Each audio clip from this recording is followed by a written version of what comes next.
mulut. Gak usah ditutup ya pintunya. Assalamualaikum. Waalaikumsalam. Hari ini gimana nih kabarnya kalian? Baik, Bu. Oke, hari ini pada masuk semua nggak nih? Enggak, Bu. Siapa yang Acara keluarga, Bu. Iya, punya anak. Lagi sunatan Bu Rifki Bu. enggak? Ya dia so tahu nih ya, padahal Orang kita yang sunatin Bu. Oke nih ya, jadi kita langsung ini aja ya, berdoa siapa? Ketua kelasnya ayo siapa? Gila. Ya udah ayo nih. Mulai pelajaran hari ini, maka baiknya kita berdoa menurut agama dan percaya masing-masing. Berdoa dimulai. Amin. Doa selesai. Oke, hari ini kita akan belajar pengaplikasian bioteknologi konvensional dan modern. Oke, sebelumnya kalian tahu nggak nih makanan-makanan ini? Tahu dong. Tahu. Tape. Terus yang atas apa yang atas? Bubur. Bukan bubur. bukan. Yogurt, bener. Terus yang bawah? Tempe. Ya. Ya, kan sering masakin mama tempe, ya. Ini bukan bubur ya, tadi siapa yang bilang bubur? Bukan bubur itu yogurt, iya. Cimori, itu nama produknya.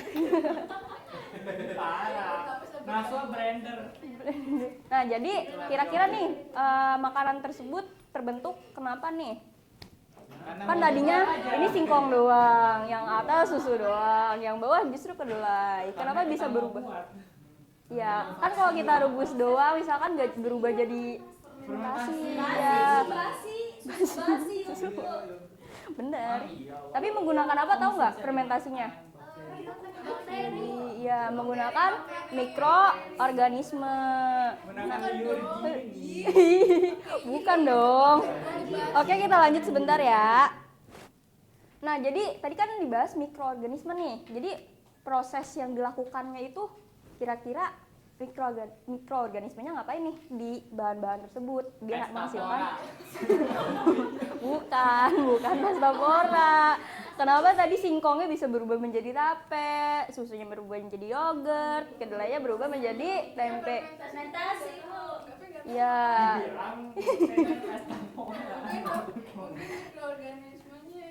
Bertambah banyak. Biak. Apa? Mikroorganismenya mengandung nutrisi itu, Bu.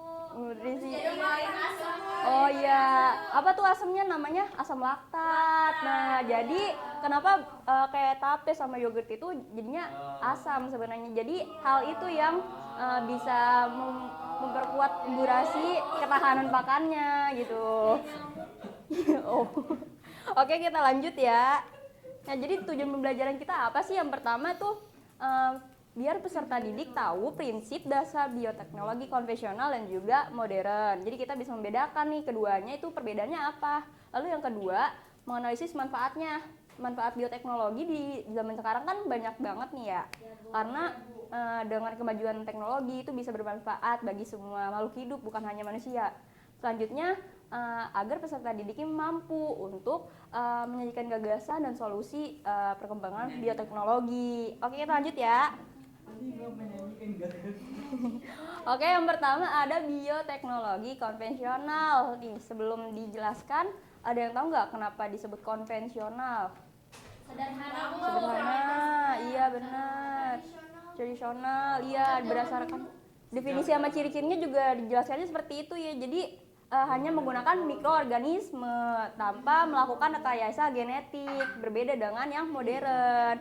Jadi kalau bioteknologi konvensional itu biasanya di zaman dahulu ditemukannya secara tidak sengaja. Jadi makanya banyak makanan-makanan.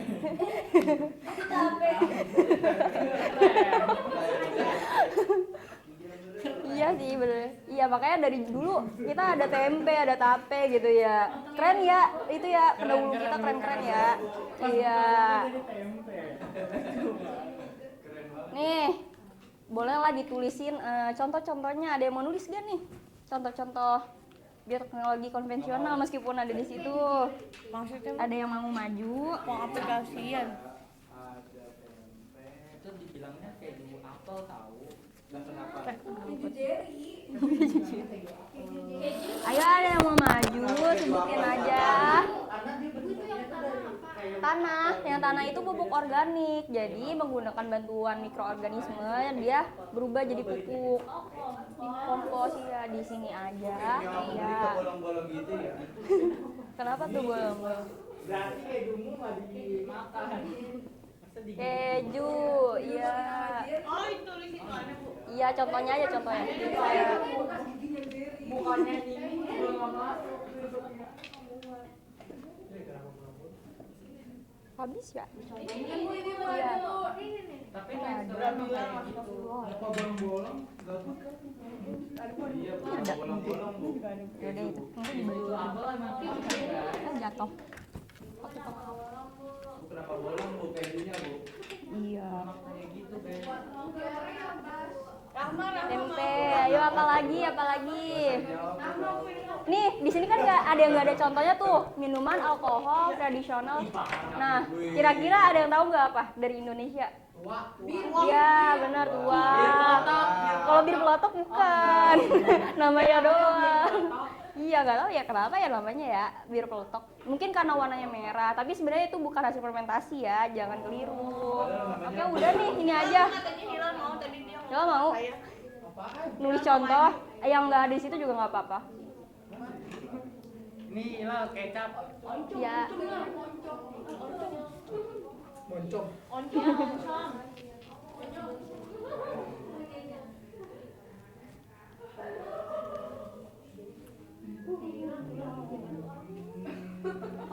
Bu, katanya ya saya mau maju, Bu. Udah diwakilin sama Hilal Bu, Hilal Maju sekalian, Nah, kalian. sama yang konvensional. Ada ini sih tape sih. Ini Bu, katanya Asri mau, Bu. Asri, Bu. Asri maju juga, Asri. Katanya kamu mau. Asri malah bengong. Singkong. sering mikirin apa? Singkong keju. Singkong crispy.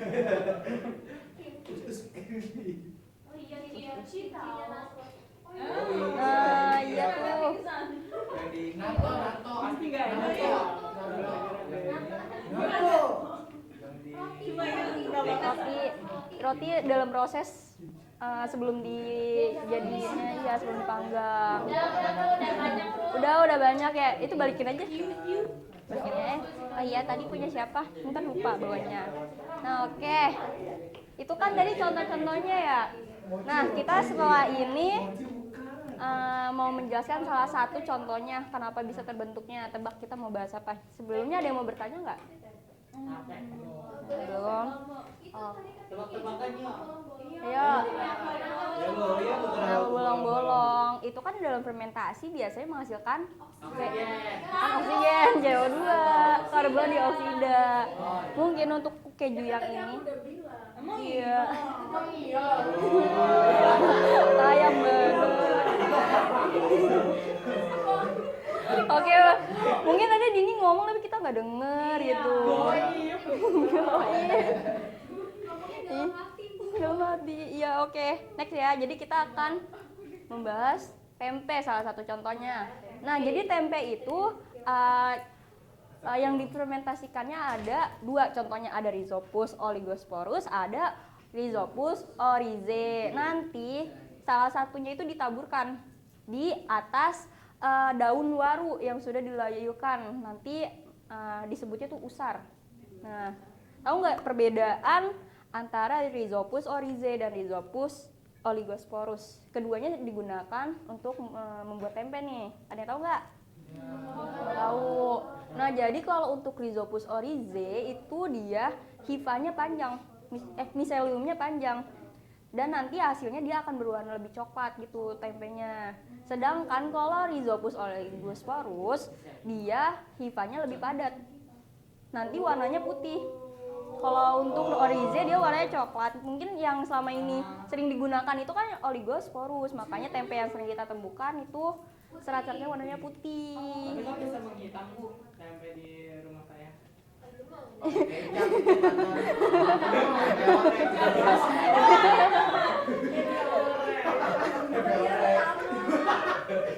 Tempe orek. Nggak sengaja ya. Itu disengaja nggak sih? Bukan gak disengaja.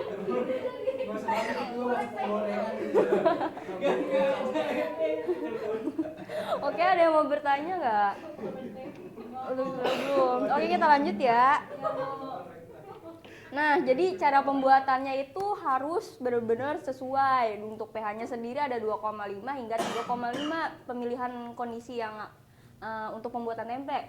Selanjutnya kita pilih waktu fermentasinya 48 jam hingga 72 jam. Jangan terlalu sebentar, jangan terlalu lama dalam rentan waktu tersebut. Nanti kalau misalkan terlalu sebentar, itu belum membentuk sifanya. Jadi belum pada mengikat semua kedelai-kedelai. Iya, benar. Nanti kalau udah kelamaan mungkin akan lebih banyak serabut-serabut halusnya gitu. Suka itu kan makanan sehat. Mendoannya itu tempe. Tempe rebus. Bacemnya itu direbus. Nah, untuk apa itu suhunya berarti harus di sekitar 35 hingga 40 derajat Celcius. Sebenarnya untuk tempe itu nggak boleh dalam keadaan panas ketika kita menaburkan usar tadi, bukan garam. Untuk raginya, mikroorganismenya harus di suhu yang stabil juga. Nanti kalau misalkan dia terlalu panas, siapa tadi yang bercanda? Ayo, ada yang tahu nggak cara pembuatan tempe? Ada yang mau menjelaskan? Lanjut ya, oke. Kesel. Itu kan udah mateng ya. Iya. Oke, lanjut ya. Nah, jadi kenapa suhunya nggak boleh terlalu tinggi? Nanti raginya malah nggak bekerja karena mati. Iya kan, kalau masih hangat sebenarnya masih nggak apa-apa. Tapi kalau misalkan udah terlalu panas, itu dia malah mati. Iya, suhunya rentan segitu. Nah, dalam fermentasinya itu juga ada enzim-enzim yang bekerja, ada protase, lipase, amilase, dan fitase. Untuk enzim proteasenya itu akan merubah protein menjadi asam amino. Protein di dalam kacang kedelai kan lumayan tinggi. Nanti dia ubah menjadi asam amino. Untuk enzim lipasenya nanti dia merubah lemaknya menjadi asam lemak dan gliserol. Untuk amilasenya nanti dia merubah nih amilum menjadi maltose. Untuk filasenya dia merubah asam fitat menjadi inosinol dan asam fosfat gitu. Oke, ada yang mau ditanyakan? Belum. Oke, lanjut ya. Nah, selanjutnya ada bioteknologi modern. Tadi kenapa dikatakan bioteknologi modern? Ada yang inget gak? Kekinian. Bukan karena nggak sengaja. Oke. Nih salah satu keywordnya adalah rekayasa genetik. Jadi kenapa dinamakan bioteknologi modern? Karena memerlukan rekayasa genetik. Nih ciri-cirinya, dia tuh menggunakan teknologi tinggi seperti rekayasa genetik, PCR, terus ada CRISPR atau yang sering disebut dengan clustered regularly interspaced short palindromic repeat. Nanti kita akan jelaskan yaitu. Terus selanjutnya itu melibatkan manipulasi DNA yang akan merubah sifat organisme. Terus juga biasanya dilakukan untuk menghasilkan organisme baru. Oke, selanjutnya kita akan membahas ciri-cirinya, contoh-contohnya. Nah, ini ada domba, ada yang tahu nggak? Iya, domba Dolly, bener. Yang pertama kita membahas dari kultur jaringan dulu. Untuk kultur jaringan itu biasanya tanamannya diproses agar dia mempunyai ketahanan yang lebih kuat. Salah satu contohnya ada pisang abaka atau nama ilmiahnya Musa textilis. Nah, jadi pisang abaka ini dia tuh mempunyai serat yang lebih kuat. Dan biasanya ketahanan terhadap iklim itu dia lebih tangguh juga. Jadi kan biasanya untuk pisang jenis yang lainnya dia tidak tahan untuk suhu yang tinggi suhu yang terlalu rendah dan hujan yang berkepanjangan. Mungkin dia akan roboh karena kurang kuat terhadap serat-seratnya. Nah untuk jenis ini dia biasanya tahan layu, terus batangnya juga lebih berserat. Selanjutnya ada rekayasa genetika. Contohnya ada produksi insulin manusia yang dilakukan oleh bakteri E. coli atau Escherichia coli. Selanjutnya ada individu transgenik atau genetically modified organism. Jadi salah satu contohnya itu sebenarnya ada tumbuhan, hewan, dan manusia. Untuk yang di sini contohnya tumbuhan. Jadi ada yang namanya golden rice. Kenapa dikatakan golden rice? Ada yang tahu? Warnanya emas. Emas. Nah kira-kira warna emasnya itu berasal dari apa sih? Ada yang tahu nggak? Saya tumpah. Bukan cat tumpah. Disisipkan iya apa? Beta karotin biar ada apa? Vitamin A-nya. Jadi ketika kita makan berasnya itu kita mendapatkan juga vitamin A dari hasil iya benar. Selanjutnya ada cloning domba doli. Nah, di sini domba doli itu memerlukan sel ambing atau sel mame. Jadi dia menggunakan teknik transfer inti sel somatik atau menggunakan somatic cell nuclear transfer. Untuk selanjutnya itu contohnya ada vaksin. Nah kemarin kan kita sedang melewati pandemi virus corona ya. Jadi kita memerlukan vaksin untuk bertahan dari serangan virus-virus tersebut. Untuk salah satu contohnya ada vaksin Pfizer. Nah jadi vaksin ini menggunakan mRNA dari yang mengandung kode genetik untuk memproduksi protein spike virus SARS-CoV coronavirus yang kedua. Jadi nanti di dalam sel tubuh manusia itu diproduksi protein spike-nya. Jadi proteinnya ini memacu respon imun tanpa menyebabkan infeksi. Jadi untuk vaksin yang ini lebih efektif sebenarnya dari vaksin Sinovac, karena kalau vaksin Sinovac itu sebenarnya dia bukan memproduksi insulin gitu. Untuk selanjutnya ada stem cell. Nah kalau misalkan kalian ke rumah sakit, karena sering terdengar nih ada pengobatan menggunakan stem cell.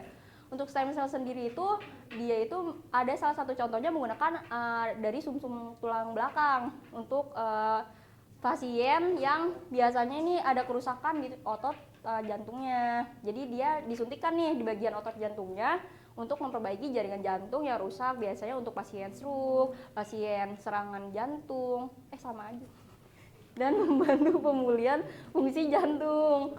Oke, selanjutnya ada penyuntingan genom. Jadi ada pengubahan atau pengotak-atikkan genom biasanya untuk mencegah kelainan yang akan terjadi pada keturunan selanjutnya. Itu kalau untuk manusia maupun hewan.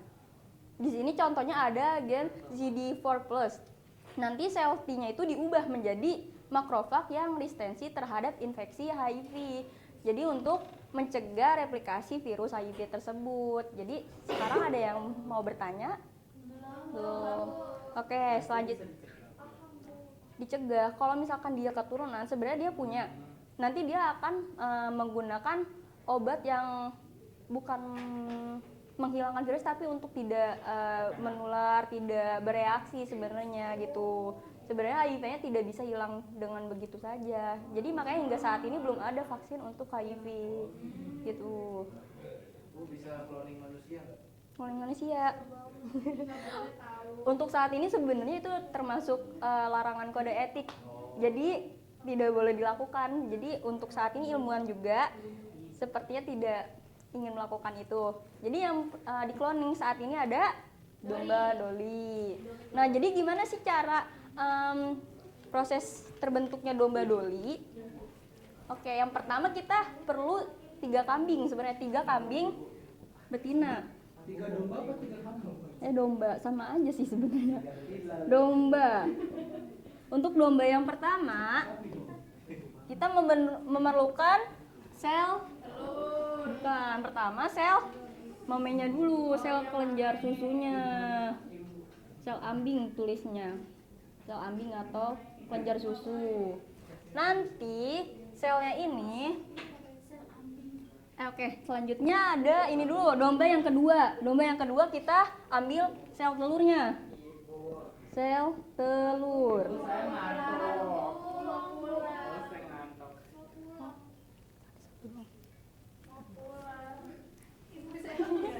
ada sel telur. Nanti sel telurnya dikeluarkan inti selnya. Kita buang inti sel yang ini kita buang. Nanti yang ada di sini disetrum dengan menggunakan listrik. Jadi sel yang ada jadi sel yang ada di sini masuk ke dalam sini karena tadi di sini udah dikosongkan kan. Setelah itu untuk domba yang ketiga dia tuh memerlukan rahim domba tersebut. Jadi hasil sel yang ini ditransfer menggunakan rahim domba yang ketiga. Nanti dia berkembang menjadi embrio, nanti dia akan melahirkan individu baru. Jadi untuk Itu ya saya koloni. iya. Berarti bisa di manusia tapi nggak boleh ya Bu. Ya. Kalau pakai kambing kita boleh kayaknya.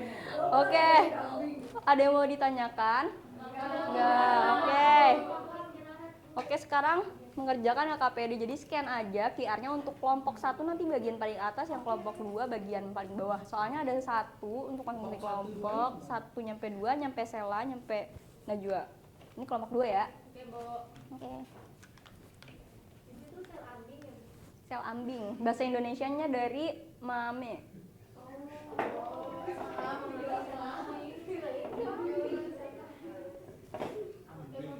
Dia nggak bisa langsung ya? Bisa nggak? Ibunya geser-geser. Udah belum? Ada Ibu. Udah ke scan? Ada. Loading. Coba aku buka dulu ya. Kita yang mana? Yang 1 yang atas, yang nomor 2 yang bawah. Soalnya satu-satu ya untuk masing-masing kelompok. Soal ini jelaskan perbedaan utama. Iya betul. Ya, yang untuk kelompok 1 Jelaskan secara ini. Ini kelompok 2 ya yang ini. Ibu langsung aja Bu. Udah. Presentasi enggak? Presentasi. Oke, untuk kelompok siapa yang mau maju duluan? 1. Oke. Silakan kelompok 1.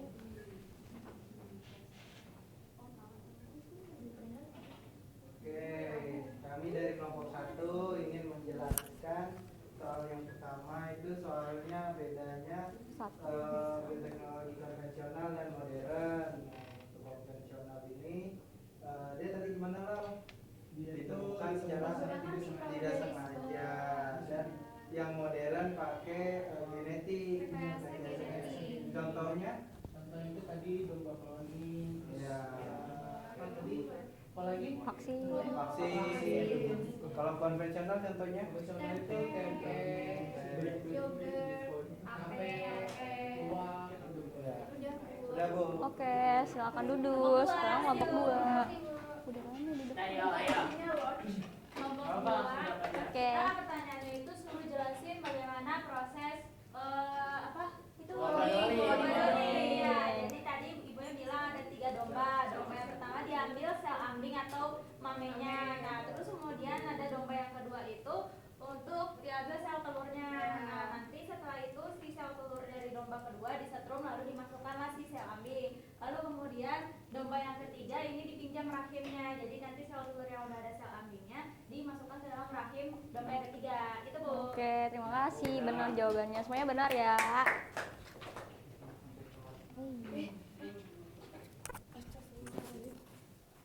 Oke, selanjutnya kita akan mengerjakan tes individu ya.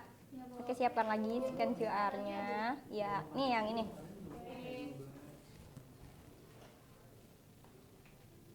Scan lagi.